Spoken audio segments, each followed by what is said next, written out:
Tetap saja itu Tetap sebuah saja. kelalaian, akibat Tetap kelalaian. kelalaian, Iya. ya kan. Iya. Dan Makanya terbukti dia tahun ini tidak dapat penghargaan tidak, ketiga. 3 tahun. 3 tahun. Dan Fatality udah dihukum dia tuh. Sudah dihukum. Udah dihukum. Jadi Hukumannya tidak dapat penghargaan itu ya. jadi kalau misalnya kejadian Desember sekali, Iya. kemudian kejadian lagi Januari. Iya. Nanti dari Januari lagi dihitung. Berarti bisa jadi 4 tahun kalau dihitung dari Desember itu kan? Berarti ini pelajaran berharga bagi PetroChina agar ke depan makin Hati-hati. berhati-hati. Nggak bisa dapat penghargaan zero accident dia.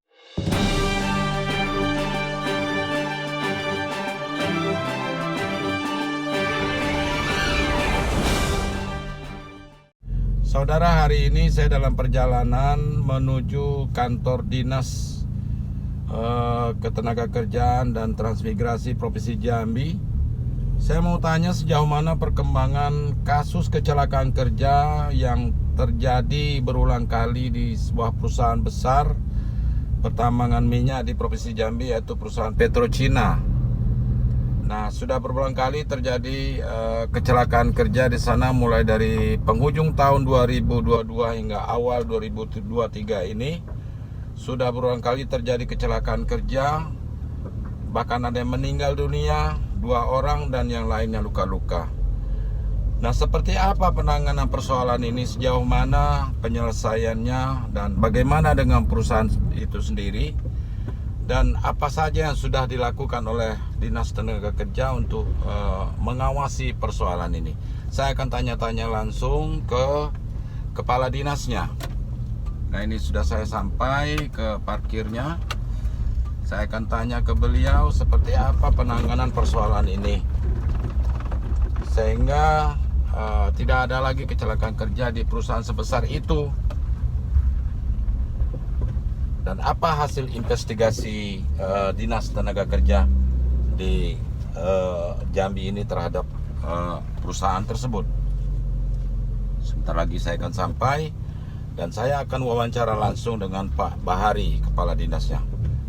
Nah, ini saudara sekalian kantornya. Nah, inilah kantor Dinas Tenaga Kerja dan Transmigrasi Provinsi Jambi, bersebelahan dengan kantor Pusat Informasi dan Pelayanan Zakat Basnas Provinsi Jambi. Halo semua, assalamualaikum warahmatullahi wabarakatuh. Saudara, terima kasih atas kunjungan Anda ke Dori Bay TV. Hari ini saya diperkenankan untuk bisa bertemu langsung dengan Bapak Bahari, Kepala Dinas Tenaga Kerja dan Transmigrasi Provinsi Jambi. Banyak hal sebetulnya yang ingin saya diskusikan, tanyakan sama beliau, khususnya masalah K3 di Jambi, di mana gubernur juga berulang kali mendapat penghargaan masalah K3 ini. Ya. Tetapi ada satu hal yang cukup menarik sebenarnya, Pak Kadis. Saya ingin fokus saja dulu ke persoalan K3-nya PetroChina. Ya, sebuah pertambangan minyak yang terbesar di Provinsi Jambi hari ini. Yang sebagaimana kita ketahui bahwa di penghujung tahun lalu 2022 hingga awal 2023 terjadi berulang kali kecelakaan kerja dan bahkan ada yang sampai meninggal dunia ini kan. Nah, kita ingin tahu, tentu ini menjadi kewenangan dari Pak Bahari sendiri, masalah pengawasan K3-nya. Terima kasih Pak Bahari sudah bisa menerima saya di sini. Mohon dijelaskan itu. Sore ini mengganggu waktunya ini. Iya, Bang Kudori. Iya. Assalamualaikum warahmatullahi wabarakatuh. Waalaikumsalam warahmatullahi wabarakatuh. Pemirsa yang berbahagia, selamat siang, salam sejahtera bagi kita semua. Iya. Dan secara khusus Bung Dori. Iya. Beliau ini sudah lama lah sobat kita ini. Kawan lama. Kawan lama dan sangat selalu intens memantau kegiatan Nakatras juga. Iya. Jadi saya kenal betul beliau itu. Tapi tidak seaktif anak-anak muda sekarang lah ya. Tapi pendekatannya yang soft lah, persuasif banget. Iya. Jadi gini Bang Dori, sebenarnya kita tentang ketiga ini, kita selalu melakukan suatu kegiatannya. Jadi kalau kita pendekatan secara regulasi, Undang-Undang Nomor 1 Tahun 1970 tentang keselamatan dan kemudian jadi tentang keselamatan dan kesehatan kerja, kita selalu melakukan suatu kegiatan-kegiatan sebelum nanti kita masuk ke PetroChina itu Jadi langkah-langkah yang kita lakukan itu sesuai dengan Undang 170 tadi, kita selalu upayakan preventif edukatif. Upaya-upaya pencegahan. Dimulai dari sosialisasi, ya, pencanangan, bahkan kegiatan-kegiatan yang seremonial, kegiatan-kegiatan pamflet-pamflet, spanduk-spanduk, sosialisasi baik di media maupun senam. Pembinaan, upaya pencegahan. Jadi sifatnya preventif edukatif. Bahkan termasuk ke perusahaan sebesar itu sekalipun. Semua kita lakukan kepada semua perusahaan. Karena berdasarkan ketentuan itu kita harus pastikan K3 itu ya bisa melindungi diri sendiri, orang lain maupun lingkungan kerjanya. Penyelamatan aset sekaligus. Termasuk juga. Jadi selain itu juga ada pendekatan yang kita lakukan. Jadi tadi preventif tadi, bersifat edukatif tadi, pembinaan, sosialisasi, pencanangan, bahkan acara-acara seremonial oleh pimpinan daerah, gubernur atau bupati mencanangkan ke gitu. Setelah itu ada upaya pemeriksaan. Oh, pemeriksaan juga. Pemeriksaan. Jadi sejauh mana dilaksanakan? Yang bersifat implementatif. Implementatif itu dilaksanakan apa? Sebaik apapun undang-undang, kalau nggak dilaksanakan nggak ada guna. Jadi implementasi itu kita lakukan melalui pemeriksaan secara rutin dan berkala juga, ya, ataupun pemeriksaan tertentu kalau ada masalah. Jadi yang pemeriksaan itu bisa hasilnya berupa nota 1, nota 2, pembinaan, sampai artinya suatu ancaman untuk bersifat yang pendekatan hukum, penegakan hukum. Nah, bagi perusahaan yang artinya tidak mematuhi ketentuan, itu bersifat nota pemeriksaan, nota artinya suatu teguran, atau nota 1 peringatan kita lakukan. Ada sanksi? Ada, tapi ada juga bersifat penghargaan. Ya, bagi perusahaan yang benar-benar baik mematuhi diberikan penghargaan. Jadi termasuk juga kegiatan seremonial tadi yang dilakukan oleh para pimpinan daerah, ya, sehingga Jambi ini tahun ini kita udah dapat penghargaan ke-13 kali Gubernur Jambi. 3 kali sudah? 13 kali. Ini ke-13 kali nih. 13 kali Gubernur Dan Jambi. untuk tanggal 22 Juni yang lalu, Gubernur Jambi dapat penghargaan yang diwakili oleh Pak Wakil Gubernur. Itu udah berapa? Tiap tahun. Setiap tahun. Dapat penghargaan K3. Iya, tiap tahun. Karena termasuk juga penilaian oleh pusat bagi kita tuh. Dan khusus untuk perusahaan, tahun ini kita dapat penghargaan juga dari Menteri, ya, 82 perusahaan. Tahun yang lalu 65. Jadi ada peningkatan 17 perusahaan yang dapat penghargaan dari Menteri. Itu perusahaan besar saja, Pak Gadis atau apa? Ya, mulai artinya yang menerapkan ketiga, yang besar-besar. Jadi perusahaan itu ada 43 dapat penghargaan zero insiden, kecelakaan nihil. Dalam waktu tertentu, kurun waktu 1 tahun itu tidak ada kecelakaan. Dan apabila terjadi kecelakaan 1 kali pun, yang fatality, maka perusahaan itu nggak dapat lagi penghargaan zero insiden. Selama 3 tahun. PetroChina dapat tahun ini? Tidak dapat. Tapi biasanya mereka dapat. Iya, dapat. Kan dia nggak dapat, dihukum itu, nggak boleh 3 tahun. Nggak bisa dinilai itu untuk dapat penghargaan tapi katanya ada juga penghargaan dari tapi bukan 43 penghargaan zero insiden. Kemudian ada 13 penghargaan kepada perusahaan yang peduli protokol COVID. Nah, protokol COVID dia saat intens sekali sosialisasi maupun upaya-upaya protokol COVID. Kemudian ada 5 perusahaan yang artinya peduli pencegahan HIV/AIDS. Nah, karena HIV ini dulu COVID maksudnya yang dulu ya masa pandemi COVID itu dulu, sehingga dia sangat mematuhi. Itu pun kita nilai tuh. Itu ada penilaian. Ada penilaian. Ada penghargaannya juga. Ada penghargaan. Itu dari Menteri SK Menteri itu. Kalau yang HIV/AIDS juga. Keselamatan kerja lain. Jadi itu tadi zero insiden, ya, protokol COVID, kemudian pencegahan HIV/AIDS, dan yang terakhir juga ada kita 21 perusahaan dapat penghargaan SMK 3. Sistem manajemen K3. Jadi itu berbagai unsur, ada P2 K3-nya, ada pelaksanaan, implementasinya. Dan SMK 3 ini kan dinilai oleh auditor eksternal. Bukan kita menilai itu. Jadi jangan dianggap ada sertifikasinya. Ada sertifikat auditor eksternal dari Jakarta dinilai sejauh mana dia mematuhi tentang K3 tadi.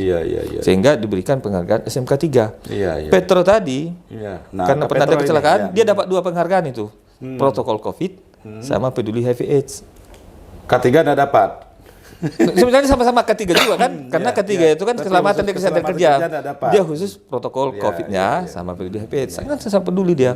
Jadi jangan kita beranggapan artinya bahwa perusahaan itu tidak melakukan upaya-upaya juga. Dan kita duga setelah intens melakukan pendekatan-pendekatan persuasif sampai artinya bisa juga pendekatan penegakan hukum. Ini langkah-langkah ini kita lakukan. Ya. Jadi berbagai macam upaya kita lakukan dan sampai saat ini pun tetap kita upayakan. Dan kalau kita melihat pada bulan Januari ya, 12 Januari sampai 12 Februari, kita canangkan bulan ketiga. Namun 12 Januari sampai 12 Februari setiap tahun pencanangan bulan ketiga, disitulah kita intens. Kenapa 12 Januari mulai? Karena diberlakukan Undang-Undang Nomor 1 Tahun 70 tentang keselamatan tadi 12 Januari tahun 1970. Jadi untuk merayakan ini kita lebih intens, termasuk upacara-upacara kita lakukan di bulan ketiga itu. Berbagai kegiatan kita lakukan, termasuk juga penilaian kepada perusahaan yang kita nominasikan dapat penghargaan dari menteri tadi. Namun demikian bukan berarti setelah 12 Februari setelah bulan ketiga kita tidak melaksanakan ketiga. Tetap kita lakukan langkah-langkah seperti itu. Itu Pak. Jadi namanya suatu sanksi ini kan upaya terakhir. Ya, dan Undang 170 itu tidak ada pidananya, terus terang saya sampaikan. Ya, langkah-langkah itu pun kan yang termasuk ultimum remedium. Setelah langkah-langkah semua yang telah dilakukan baru seperti itu. Khusus tadi untuk PetroCina, kita udah lakukan pemeriksaan ke sana. Pegawai pengawas sudah langsung selama cek. ini artinya rutin melakukan pembinaan dan pengawasan. Betul. Kita lakukan. Ya termasuk juga kegiatan-kegiatan sosialisasi, acara-acara di tempat kerja langsung. Kita lakukan pemeriksaan, pemantauan seperti itu kan. Selain itu karena ada kasus kemarin yang tadi disampaikan Bung Dori tadi. Pegawai pengawas sudah langsung melakukan pemeriksaan di sana. Sudah turun ke lapangan. Langsung pemeriksaan. Apa hasil pemeriksaan? Jadi ke pihak Petronya kita periksa juga. Kemudian kita panggil juga ke sini. Bahkan kami sama Wamenaker, sama Direktur Pemeriksaan dari Jakarta, kami udah kunjungi langsung, ketemu, berdialog, kita cek lapangan. Pak Wamen sudah ke sana juga? Sudah langsung kami cek, kita lakukan dialog. Tapi kita melihat sudah ada upaya-upaya dari pihak perusahaan untuk melakukan perbaikan. Kita lakukan juga nota peringatan ya, surat kepada perusahaan supaya lain kali tetap mengikuti aturan-aturan K3. Sudah diberikan nota peringatan? Sudah nota, supaya SOP-nya diikuti, alat-alat itu diikuti lagi. Jadi jadi itu kan ada karyawan Petro langsung, ada juga karyawan perusahaan yang kontraktornya. Ya ada seperti beberapa perusahaan, ada kalau nggak salah 3 kontraktornya tuh ya. Ada Muko Indo, ada PT Devi, ada Spektra. Subkonnya melakukan tindakan yang mungkin atau kelalaian lah ya. Dan ini sudah dilakukan semua. Kita pun sudah kirim surat juga kepada Pak Gubernur, dan kita laporkan ke Menteri pun kita laporkan juga bahwa langkah-langkah itu kita lakukan. Kepada perusahaan pun sudah kita peringatkan supaya tetap dia melakukan, artinya ya K3 sesuai dengan aturan yang berlaku. Kedua, SOP-nya benar-benar diikuti. Standar sesuai dengan K3. Ya kan begini Pak Kades, rasanya memang kita masyarakat Jambi cukup dikagetkan saat itu. Perusahaan sebesar PetroChina kok bisa terjadi hal seperti itu? Ya namanya musibah gitu kan.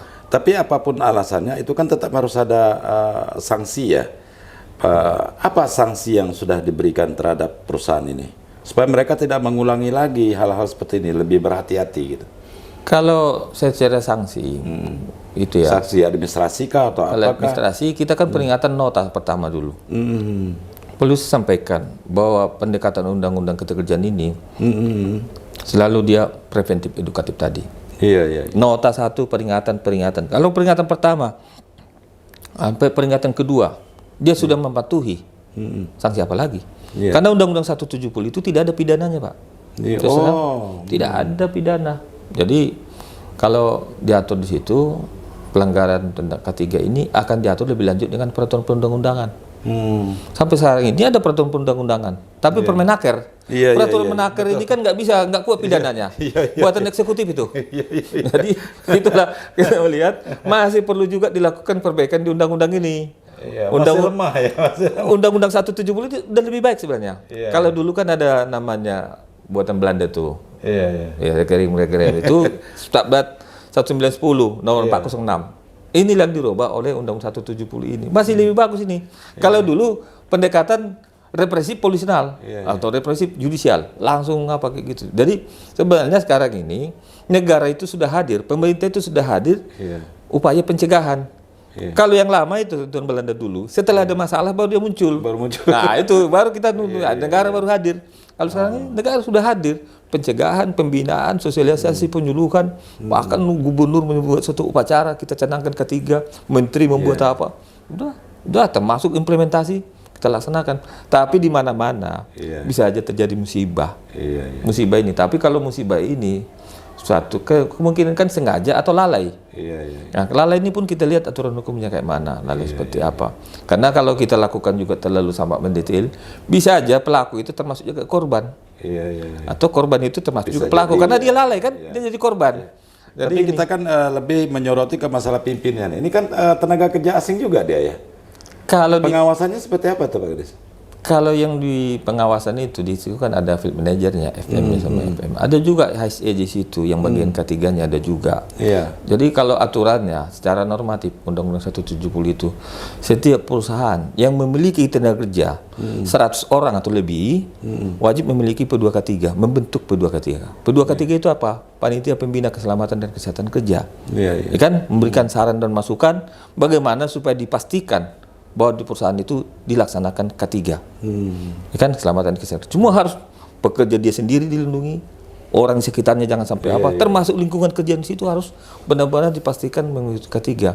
Kemudian apabila perusahaan itu memiliki risiko kebakaran, risiko peledakan, risiko keracunan bahan pestisida atau risiko misalnya bahan radioaktif, wajib juga membentuk P2K3 tadi. Jadi unsur P2K3 ini harus ada ahli keselamatan kesehatan kerja. Wajib ada. Jadi di Petro itu sudah ada P2K3. Sudah terbentuk. Ya cuma ya itulah, saya juga heran kenapa tiba-tiba ada hal seperti itu. Apakah karena mungkin terjadi kelebihan kerja? Bisa aja orang kelelahan, Pak. Dikejar-kejar waktu ke ini, kejar target atau harus capek ini sehingga dia mungkin ada kelalaian. Kami melihat masalah waktu juga orangnya mungkin. Apa yang Dinas Tenaga Kerja Jambi ketahui tindakan diberikan oleh SKK Migas terhadap mereka ini? Ya, kalau saya bilang SKK Migas itu kan sebagai pembina untuk perusahaan seluruh minyak ya, bentuk seperti itu. Saya kira sudah dilakukan juga pembinaan juga ya. Tapi sepanjang ini saya kira Disnaker ya yang masalah yang berwenang Disnaker sebenarnya untuk tenaga kerja ini. Ya. Nah, itu. Tapi kita udah melakukan hal-hal yang sangat sesuai dengan prosedur undang-undang lah. Bahkan SOP-nya itu kita ingatkan supaya tetap diikuti. Jadi katanya udah ada penggantian ya pimpinan yang di sini kemarin itu. Saya dengar sudah. Sudah ya. Katanya udah dikembalikan. Sudah FM. Tapi udah berulang kali ini kabar cerita yang kita dengar. Berulang kali dipanggil oleh imigrasi. Apa sebenarnya? Kalau datang sama kita perusahaan di Petro yang di sini wajib lapor. Tidak ada orang asing di sini. Tidak ada. Di Jambi ini tidak ada TK-nya. Ada 179 orang tenaga kerja asing Jambi ini. 44 perusahaan ya. Di Petro nggak ada. Nggak ada ya? Belum ada. Ya ada cerita yang berseliweran katanya imigrasi ini belum tentu kebenarannya. Kira-kira seperti itulah, ingin mendeportasi TKA ini, ya kan?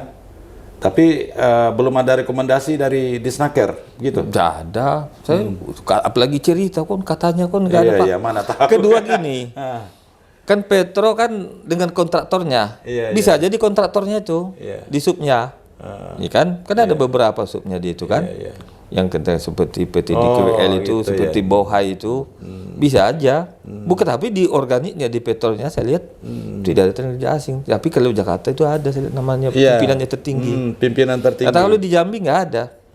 Karena secara rutin dan berkala setiap bulan dia menyampaikan laporan itu. Tapi kalau yang kontraktornya di situ ya bebas aja. Artinya kewenangan Disnaker sebatas mengawasi masalah tenaga kerja ini tadi. Jadi sanksi sebatas itu. Perlu saya sampaikan di sini tentang TKA ya. Ada PP 34 tentang TKA. Peraturan pemerintah nomor 34 tahun 2020 ya tentang penggunaan tenaga kerja asing sebagai pelaksanaan pelaksanaan dari Undang-Undang Cipta Kerja. Ya. Jadi Undang-Undang Cipta Kerja ini juga kan karena timbul apa ya? Tersebut ada konflik dikit kan, sehingga ada lagi Perpu ya, Perpu nomor 2 tahun 2023, kemudian dilaksanakan dengan Undang-Undang Nomor 6 tahun 2023. Undang-Undang Nomor 6, dan ini sudah disahkan, artinya sudah berlaku. Undang-Undang Nomor 6 tahun 2023 ini tentang penetapan Perpu Nomor 2 tahun 2023 tadi sebagai Undang-Undang Cipta Kerja. Jadi kalau BPT 34 ini sebenarnya dimaksudkan supaya mendorong investasi sehingga ada dimudahkan tenaga kerja asing masuk ke Indonesia secara umumnya. Supaya kalau investasi itu masuk, maka akan timbul pertumbuhan ekonomi dan akan tercipta lapangan kerja. Makanya Undang Cipta Kerja kan? Namun Undang Cipta Kerja ini sebenarnya kan ada 11 klaster ini. Klaster kerjaan kan ketiga. Tapi orang sering menyorot seolah-olah ini undang-undang ketenagakerjaan semua, padahal tidak. Kan berbagai kan undang-undang di situ kan, di Omnibus Law itu kan disatukan dikodifikasi dalam satu. Nah, tapi yang saya sampaikan khusus PP 34 ini dalam rangka memudahkan itu, kita nggak ada lagi istilah menerbitkan izin IMTA, izin menggunakan tenaga asing. Jadi perusahaan yang pemberi kerja tadi atau penggunaan tadi masukkan dalam sistem RPTKA, rencana penggunaan tenaga kerja asing, diupload itu secara online. Dari manapun dia bisa saja. Kita kan online dia nggak tahu berada apa di luar negeri, apa di Indonesia atau di mana. Diupload siapa pemberi kerjanya, siapa pekerjaan yang calon tenaga kerja asing, siapa pendampingnya, kan berapa lama di sini, apa jabatannya, sertifikatnya apa, dicantumkan semua. Sepanjang itu memenuhi syarat di kementerian, ya, maka dalam waktu 2 hari disahkan RPTKA.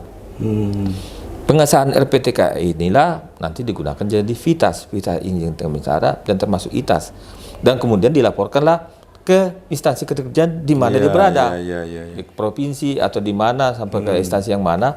Itu prinsipnya. Jadi kita provinsi ini kalau dulu kan ada perpanjangan IMTA namanya, izin menggunakan tenaga asing. Karena kita nggak ada lagi, itu semua terpusat, terdesentralisasi. Betul. Nah, kemudian ada juga ini sebenarnya termasuk pendapatan lainnya, pajak itu ya, retribusi. Kita juga seperti itu. Kalau dulu kan 100 dolar, 100 dolar per orang itu.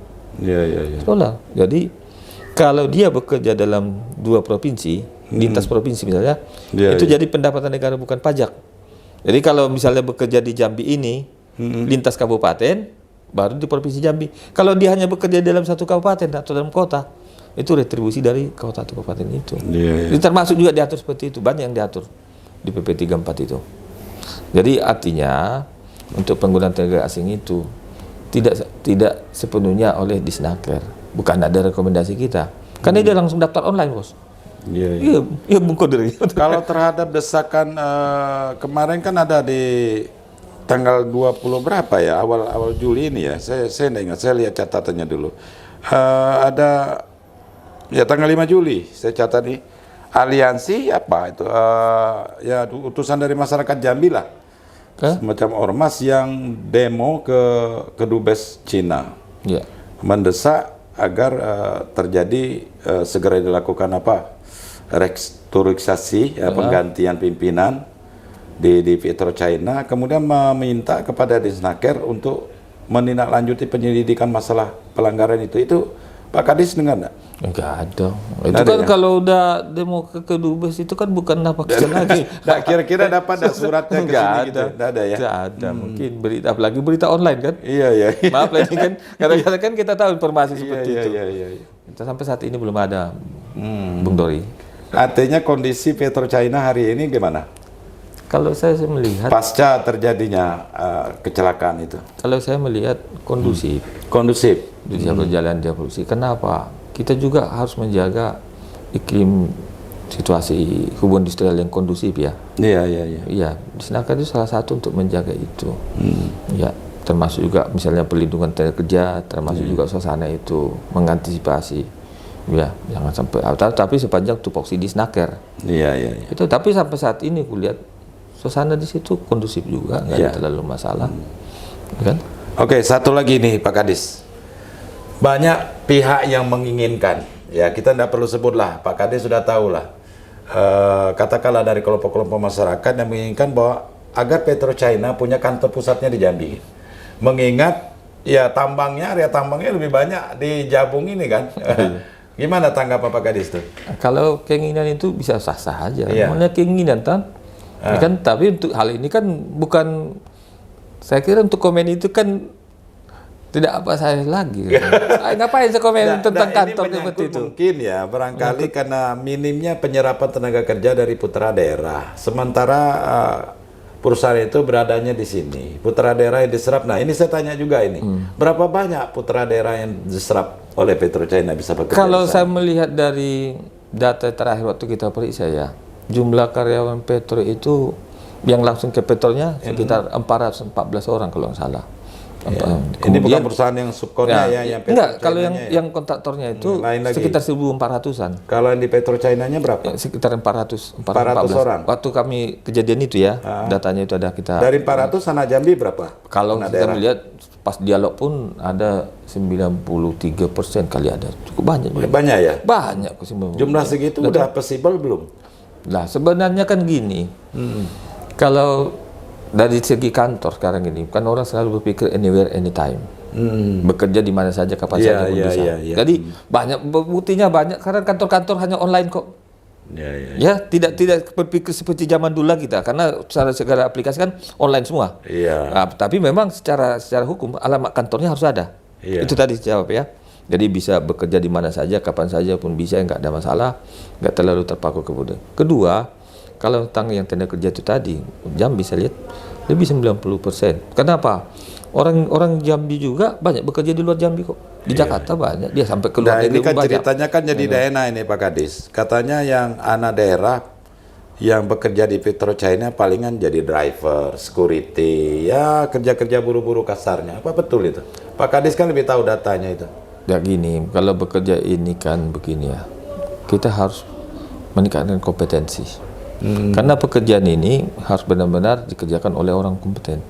Bahkan di mana-mana setiap pekerjaan pun harus ada sertifikatnya kan.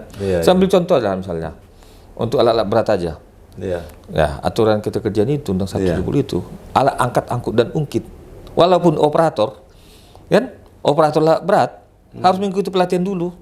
Yang sebenarnya setelah dilatih, diuji kompetensi, lulus berikan sertifikat, itu namanya lisensi atau SIO, surat izin operator. Baru dia bisa menggunakan itu. Termasuk jabatan-jabatan yang lain pun nanti semuanya harus benar-benar orang-orang kompeten. Qualified. Tapi bukan berarti orang Jambi pun pintar-pintar, bagus kok, hebat-hebat. Kita kan bagus sebenarnya. Cuma mungkin saya kira penjelasan dari Petro itu kan 90% kan orang putra daerah juga kok. Sudah. Gitu ya? Iya sama. Jadi tidak perlu dikotomi, diperdebatkan apa. Karena apa? Kita pun sulit berperan semua kok. Hebat-hebat kita ini. Siapa bilang tidak? Sangat bagus-bagus. Jadi di Snaker tetap tahu data tenaga kerja di sana itu? Kalau laporan mereka itu, datanya. Ini dari Jambi sekian, dari mana-mana sekian. Oh, kalau secara rinci itu memang, tapi laporan mereka sama kita itu udah 90% itu, 93% itu orang kita juga kok. Iya. Kayak itu. Nggak ada masalah lah. Dan memang dalam aturan-aturan ini kita bahkan di Perda kita pada 4 tahun 2019 tentang penyelenggaraan keterkerjaan, kita juga kan sudah buat situ mengutamakan pekerja lokal ya. Sudah ada aturan kita untuk supaya artinya orang kita juga berperan dalam situ. Artinya kalau ada kasus-kasus seperti ini, contohnya kasus PetroChina tadi ya, bisa tidak Dinas Tenaga Kerja merekomendasikan ke pimpinan tertinggi agar ini diganti? Karena tidak qualified berhubungan itu tadi dalam hal masalah pengawasan tenaga kerja di perusahaan dia. Saya kira itu kan internal perusahaan. Internal perusahaan ya. Perusahaan sepanjang itu kompeten, ya mereka juga berhak untuk menentukan personel-personel di perusahaannya sendiri. Termasuk PetroChina tadi. Saya yakin mereka kan memiliki kriteria sendiri yang tidak bisa dicampuri siapapun. Kan ada internal mereka, ada syarat jabatan yang harus dipenuhi, termasuk standar K3 pasti kan. Iya. Nggak bisa seperti itu, semudah itu untuk bekerja, tapi harus kompeten sekarang. Baik Pak Kadis, kesimpulannya ini dari tema kita yang paling besar tadi bicara masalah PetroChina, kesimpulannya kira-kira apa ini sampai hari ini yang mungkin bisa didengar oleh masyarakat Jambi ini, bahwa persoalan PetroChina sampai hari ini udah selesai ya, selesai dalam arti penanganan kecelakaan udah selesai. Ya, kalian melihat bahwa kepada yang korban kecelakaan itu pun santunannya sudah diberikan kepada keluarganya. Sudah. Ada juga kan putra daerah itu kan yang iya, diberikan santunan. Ya, bahkan untuk anaknya pun katanya diprioritaskan untuk bekerja di situ, kan? Dan diberikan santunan BPJS maupun santunan dari pihak perusahaan.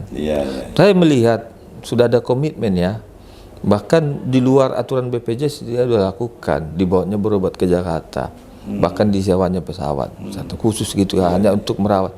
Ini kita lihat sudah etikat baik.